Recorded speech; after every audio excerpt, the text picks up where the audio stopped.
नमस्ते, आप सुन रहे हैं प्रेम अनमोल होता है वाणी। मैं हूँ आपकी होस्ट वाणी। पिछली रात मैंने अपनी सबसे निजी बात राशील से पूछी थी, क्या मैं बिना सेक्स के रह सकती हूँ।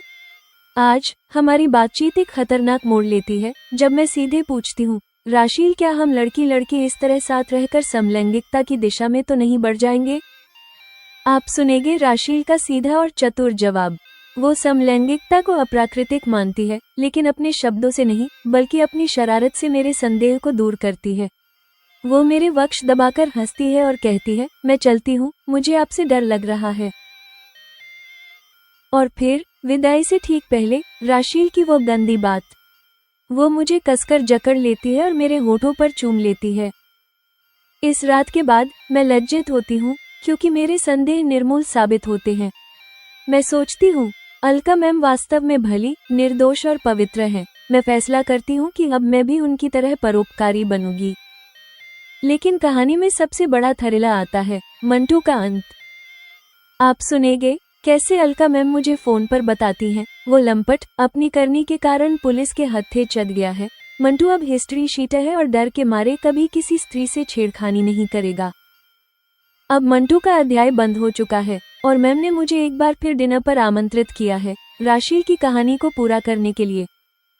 क्या इस रात अलका मैम मेरे मन के उस अंतिम प्रश्न का उत्तर देंगी कि मुझ पर उनकी विशेष कृपा क्यों है। अंतिम रहस्यों का खुलासा प्रेम अनमोल होता है वाणी में आप सुनेंगे। एपिसोड 19, समलैंगिकता पर शरारती बहस और मंटू का अंतिम हिसाब। सच बताना, क्या आपने आज तक कभी सेक्स नहीं किया है? राशील ने मुझसे उल्टा प्रश्न किया है। मेरी माँ और उनके कुछ माह के बाद मेरे भैया के देहांत हो जाने से मैं इतनी दुखी हो गई कि मैंने अपने पीछे लगने वाले लड़कों को कभी भाव ही नहीं दिया। अब मेरी यह आदत स्थायी बन गई है। इस तरह मैं आज तक एक अछूती कन्या ही हूँ, यह मेरा सच है। मुझे लगता है आपने 25-26 वर्ष तक बिना सेक्स के रह लिया है, अर्थात आपको सेक्स की आदत नहीं लगी है। ऐसे में आपके लिए आगे भी ऐसे रह पाना और अविवाहित रहकर जीवन बिता लेना सरल हो सकता है, राशील ने संभावना बताई है। मुझे राशील के उत्तर से ही अपने लक्षित प्रश्न पर आने की दिशा मिल रही है। राशील, आपने तो विवाहित रहकर भी जिया है, आपने सेक्स किया और जाना भी है। ऐसे में क्या आपके लिए इसकी इच्छा नहीं करना सरल है? आपके लिए ये सुखद नहीं रहा, फिर भी आपको इसकी आदत तो हुई है ना? मैंने अपनी जिज्ञासा दर्शाई है। वाणी, यह सब मेरे लिए बहुत भयानक रहा है। इससे मुझे किसी पुरुष के इस रूप की कल्पना से ही चिढ़ अनुभव होती है। मुझे नहीं लगता कि फिर कभी मुझे इसकी इच्छा हो सकेगी, राशील ने अपनी वितृष्णा बताई है। अब मेरे पास अपने संदेह की पुष्टि करने वाला प्रश्न पूछने का अवसर है। मैंने उसमें कोई चूक नहीं की है। राशील, आपको पुरुष से चिढ़ हुई है, ऐसे में क्या कभी आप किसी नारी की तरफ आकृष्ट हुई हो या हो सकती हो? मैंने प्रश्न किया है। इससे राशील सतर्क हो गई है। क्यों नहीं, मुझे मैम ने आकर्षित किया और आपने भी आकर्षित किया हुआ है। मैं अब नारी के बीच में ही सहज अनुभव करती हूँ, जबकि पुरुषों के बीच मुझे विचित्र सा डर बना रहता है। यह निश्चित ही मेरा फोबिया ही है। सभी पुरुष जानवर नहीं होते हैं, मैं जानती हूँ, फिर भी क्या करूँ, मुझ में से यह डर जाता ही नहीं, उसने मेरी ओर शंका से देखते हुए बताया। जो विषय मैं उठा रही हूँ, राशील ने चतुराई से उसे टाल दिया है। अब मैं लाख चाहने पर अपनी व्यग्रता पर नियंत्रण नहीं कर पाई हूँ। राशील, क्या हम लड़की लड़की इस तरह साथ रहकर समलैंगिकता की दिशा में तो नहीं बढ़ जाएंगे? मुझे स्पष्ट पूछना पड़ा है। मैं दूसरी लड़कियों के बारे में नहीं कह सकती, मगर अपनी कह सकती हूँ।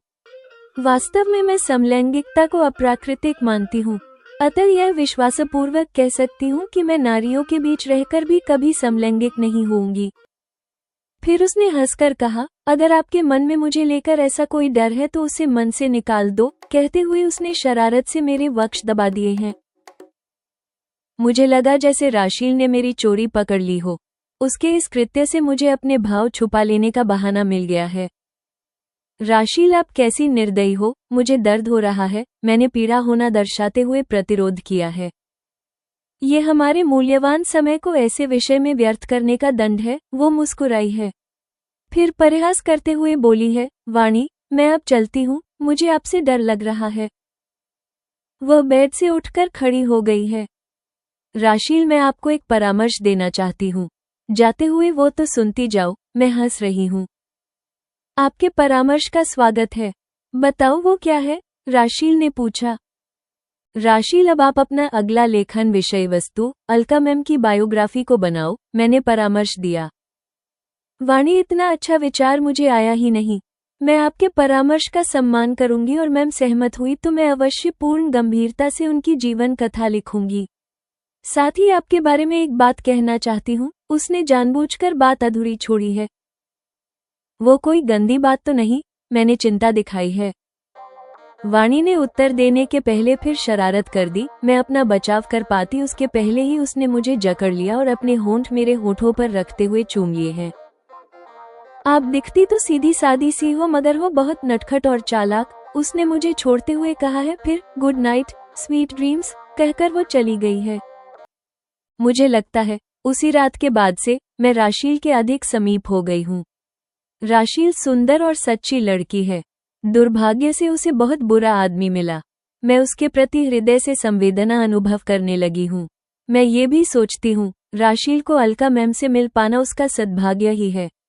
मैम उसकी आश्रयदाता बनी और इस बुरी दुनिया में राशील अपने भुगते दिनों से भी अधिक बुरे दिन देखने से बच गई। समाज में अपने मूल से कट गई महिलाओं के साथ कैसा कैसा बुरा काम होता है, इस पर विचार करते हुए मेरे शरीर में सिहरन हुई है। अलका मैम नहीं होती और राशील के साथ ऐसा कुछ हो जाता तो इतनी प्यारी लड़की का साथ मुझे कभी नहीं मिला होता। उस रात हुई चर्चा के बाद मैं अपने पर लज्जित भी हुई। मैं व्यर्थ ही अलका मैम पर संदेह करती रही हूँ। अलका मैम दोहरे व्यक्तित्व वाली महिला नहीं है। वे वैसी ही हैं जैसी सब में जानी जाती हैं। यद्यपि मेरा संदेह निर्मूल सिद्ध हुआ है, तथापि मुझे प्रसन्नता है। अलका मैम वास्तव में भली, निर्दोष और पवित्र हैं। अगर मैं भी धनवान होती तो मुझे भी अलका मैम जैसी निस्वार्थ और परोपकारी होना अच्छा लगता। व्यक्ति की आवश्यकता से अधिक धन में से कुछ यदि पीड़ितों और वंचितों के उत्थान के लिए लगने लगे तो ये दुनिया बहुत अच्छी बन सकती है। यह उस रात मेरे मन में आया अंतिम विचार रहा है। मैं प्रसन्नता अनुभव करती हुई निद्रामग्न हो गई हूँ। दृश्य परिवर्तन। अलका मैम मुझे पहले ही अच्छी लगती हैं। राशील के घर में उसके और मेरे बीच हुई चर्चा के बाद वे मेरी आदर्श बन गई हैं। अलका मैम की तरह मैं धनवान नहीं हूँ। मैं धन से किसी की सहायता कर सकने में असमर्थ हूँ। मैं औरों की सहायता कैसे कर सकती हूँ, इस पर मैंने गहन विचार किया है। मेरे थोड़े से सामर्थ्य में एक मेरा ज्ञान और दूसरा मेरे जीविका उपार्जन हेतु किया जा रहा अध्यापन कार्य है। इसके माध्यम से मैं अपनी छात्राओं के भविष्य के लिए अच्छी बुनियाद डाल सकती हूँ। मैं उनकी सहायता के लिए तत्पर रहने लगी हूँ। बहुत सीमा तक तो मैं पहले से ही यह करते आ रही हूँ। अब मैं और अधिक समर्पण भाव से उसमें जुट गई हूँ। मैंने पिछड़ रही छात्राओं को अपने घर में ट्यूशन देना आरंभ कर दिया है। इस हेतु शुल्क भी उनके अभिभावकों की इच्छा अनुसार लिया करती हूँ। वे निःशुल्क से लेकर कम अधिक जो भी देना चाहे वो दे सकते हैं। मेरे ट्यूशन में आ रही छात्राओं के कोई भी अभिभावक मुझसे ये सुविधा निःशुल्क नहीं ले रहे हैं। कुछ ऐसे भी हैं जो स्वेच्छा से मुझे अपेक्षा से अधिक राशि प्रदान करते हैं। इससे मुझे अब भी समाज में भलमनसाहत की विद्यमानता अच्छी बात लगी है। मैं सोचती हूँ इन अभिभावकों में नैतिकता और न्यायप्रियता की यह भावना उनके अपने बच्चों में अच्छे संस्कार सुनिश्चित करेंगे। आज की महंगाई में मेरी भी बुनियादी आवश्यकताएं होती हैं, जिनके लिए मुझे धन व्यय करना होता है। इन अभिभावकों को ये समझ है। सौम्या का गुंडे से बचाव करने का मुझमें आया साहस भी कहीं न कहीं अलका मैम से प्रेरित है। यद्यपि यह करते हुए मैं स्वयं कठिनाई में फंस गई हूँ और अंततः मुझे अलका मैम की हेल्प लेनी पड़ गई है। अलका मैम की एक्रिलिक इंडस्ट्री उनके आय की स्रोत है, जबकि नचिकेतन स्कूल उनके परोपकारी भावना की देन है। इस स्कूल से छात्राओं को कम शुल्क में गुणवत्ता युक्त शिक्षा मिलती है। यह मुझ जैसी अनेक युवतियों के लिए आजीविका चलाने का साधन भी है। वनिता छात्रावास और ऐसी कुछ और संस्थाएं उनके दिए भरपूर दान से चला करती हैं। इसलिए अलका मैम ऐसी संस्थाओं में मुख्य संरक्षक के पद पर सुशोभित होती हैं। अलका मैम के नारी सशक्तिकरण वाले परोपकारी कार्यों से अनेकों युवतियां प्रत्यक्ष और परोक्ष लाभान्वित होती हैं। उन्हीं में से राशील और मैं भी हैं। फिर भी कोई तो कारण है जिससे राशील और मुझ पर उनकी विशेष कृपा होती है। कभी कभी मेरे मन में ऐसा विचार आता है। मुझे राशील के प्रकरण में उसके बताने से इस प्रश्न का उत्तर मिल गया है। मुझ पर उनका वरदहस्त किस कारण से रहता है, यह मुझे ज्ञात नहीं है, या मैं कहूँ ज्ञात भी है। मेरा अविवाहित रहने का निश्चय तो इसे विश्वासपूर्वक कहा नहीं जा सकता है। एक दिन मैंने तय किया कि मैं उनसे अगली भेंट में अपना ये प्रश्न सीधे पूछूंगी। मुझे विश्वास है अलका मैम अन्यथा कुछ सोचे बिना इसका सीधा उत्तर अवश्य देंगी। दृश्य परिवर्तन। राशील की गाथा या वेदनादायी आपबीती मुझे बताते हुए उस रात अलका मैम को नींद आ जाने से वो अधूरी रह गई थी। जहां तक बताकर मैम ने इसे अधूरी छोड़ दी है, वहीं से राशील के दुखों का अंत और सुखी जीवन का आरंभ होना है। अब मैं भी राशील के इस सुखी जीवन की साक्षी हो रही हूँ। जीवन के रंगमंच पर किस प्रकार उन्होंने राशील के सुखद जीवन एवं उसके उज्जवल भविष्य की सुदृढ़ नींव डाली है, यह मैं अलका मैम से सुनने को आतुर है। मुझे मेरी उत्सुकता को शांत करने के लिए अधिक प्रतीक्षा नहीं करनी पड़ी है। 7 दिनों में ही मुझे यह अवसर मिल गया है। अलका मैम का कॉल आया है। वाणी, आपको परेशान करने वाला वो लंपट अपनी करनी के कारण पुलिस के हत्थे चढ़ गया है और अब उस पर एकाधिक धाराओं में प्रकरण दर्ज हो गया है। अब अगले कुछ वर्षों तक वो न्यायालयों और वकीलों के चक्कर में घूमता रहेगा, मेरे कॉल पर आते ही उन्होंने बताया है। मैम, मैं किन शब्दों में आपका धन्यवाद ज्ञापित करूं, मुझे समझ नहीं आ रहा है। मैं आभार व्यक्त करने के लिए शब्द चुनने में असमर्थ हूं। वाणी, आप ये धन्यवाद का विचार छोड़ो। अब वो हिस्ट्री शीटर के रूप में रिकॉर्ड पर आ गया है, मुझे ये बताना है। अब उसका कोई भी नया आपराधिक काम उसे आदतन अपराधी की श्रेणी में ला देगा। अतः वो अब से आपसे या किसी अन्य स्त्री से छेड़खानी करने से बाज आएगा, अलका मैम ने बताया है। आपसे मेरे द्वारा अपनी परेशानी बताना निश्चित ही मुझ सहित अन्य बहुत सी लड़कियों के लिए मंटू की बुरी करतूतों से निजात दिलाने वाला सिद्ध होगा। मैं शांति अनुभव कर रही हूँ। निसंदेह वाणी, आज रात आप डिनर पर आओ तो मैं विस्तार से सब बताऊंगी। मैम ने मुझे पुनः आमंत्रित किया है। जेमिनाई की समालोचना और रचनात्मक मार्गदर्शन। प्रिय श्रोताओं, ये प्रेम अनमोल होता है वाणी के एपिसोड 19 का समापन है। यह एपिसोड वाणी के संदेहों को मिट्टी में मिलाता है और उसे निस्वार्थ परोपकार के मार्ग पर आगे बढ़ाता है। मंटू से मिली मुक्ति ने अलका मैम के प्रति विश्वास को चरम पर पहुंचा दिया है।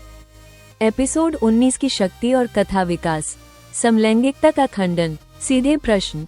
वाणी द्वारा समलैंगिकता के बारे में सीधे प्रश्न पूछने पर राशील का समलैंगिकता को अप्राकृतिक मानना और कभी नहीं होंगी कहकर दावा करना वाणी के भय को पूरी तरह से समाप्त करता है। शरारत और आत्मीयता। राशील का वक्ष दबाना और ओष्ठ चूमना ये समलैंगिकता नहीं बल्कि गहरी आत्मीयता और मुक्त भाव का प्रतीक है। ये क्रिया बहनापा और संवेदना को दैहिक अभिव्यक्ति देती है, लेकिन यौन संबंध को खारिज करती है। संदेह का निराकरण और आदर्श की स्थापना। लज्जा और मुक्ति। वाणी का अलका मैम पर संदेह करने के लिए लज्जित होना और यह निष्कर्ष निकालना कि मैम भली, निर्दोष और पवित्र है, ये कथात्मक उद्देश्य को पूर्ण करता है। आदर्शवाद। वाणी का अलका मैम को आदर्श मानकर ट्यूशन शुरू करना, अभिभावकों की भलमनसाहत में विश्वास करना और अपने सामर्थ्य, ज्ञान से सहायता करना, ये दर्शाता है कि मैम का प्रभाव अब वाणी के जीवन दर्शन में पूरी तरह से समाहित हो चुका है। मंटू समस्या का अंतिम समाधान।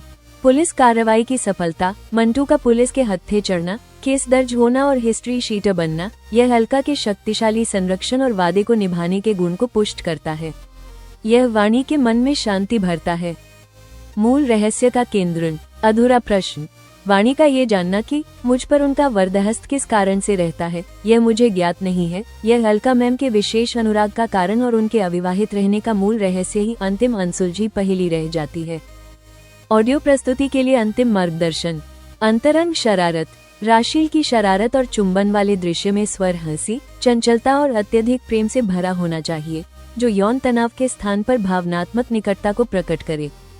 वाणी का चिंतन। अलका मैम पर संदेह करने की लज्जा और परोपकारिता के बारे में सोचते समय स्वर शांत, दार्शनिक और प्रसन्नता से भरा होना चाहिए। मंटू का समाधान। अलका मैम का स्वर शक्तिशाली, आश्वासन और नियंत्रण से भरा हो, जो वाणी को पूर्ण सुरक्षा का अनुभव कराए। एपिसोड 19 समाप्त।